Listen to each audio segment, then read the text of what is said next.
a chance to talk to Peter Vermes about a new hire. Yeah, Sporting Kansas City did make an addition to their academy system. They added a technical coach for the academy side, and that's something that I asked Peter Vermes about why that was important for this team.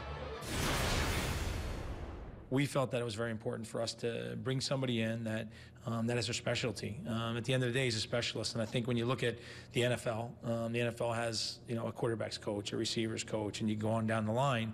Those are specialists in those positions, and we felt that it was important for us to do the same thing if we're going to accelerate that part of our players, and especially with our model of play and the way we like to play, especially having the ball, that we got to make sure that the players are coming through our system and eventually getting to our senior team have to be very good on the ball. He's helped develop some world-class players like De Bruyne and Origi. What made him the right guy for you guys to bring in?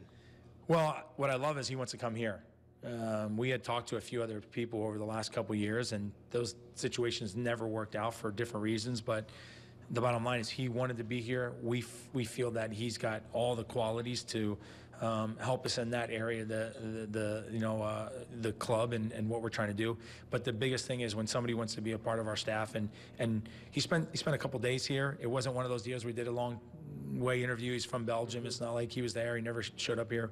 We brought him in. We showed him everything. We gave him a lay of the land, and because we want him to be bought into what we're doing.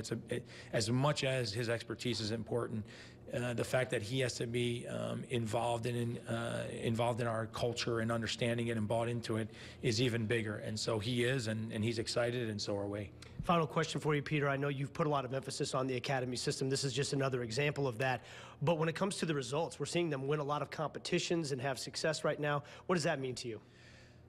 Winning is not our objective at the academy, but I would say that in everything that we do, it's got to be a byproduct. And so I'm a big believer that even on the senior team, if you have good players, if you have a good model of play, if you play that model of play, then winning is going to come just automatically. And I believe that's starting to happen within our academy as well. But it just doesn't end there. The continued growth of our players in those four phases that I mentioned earlier. But the other side of it is they're social and emotional. We're not just focused on the player, we're focused on the whole person, and we got to continue to keep evolving our players in that respect as well, because we want to make them do well in the real world as well, because they got to live their lives outside of when they're with us. And so these are all things that we're trying to focus a lot more on. Credit to our ownership group for the resources that they give us to be able to do that, and each year we keep getting better and better at it. Thanks a lot for the time, Peter. Yeah, my pleasure.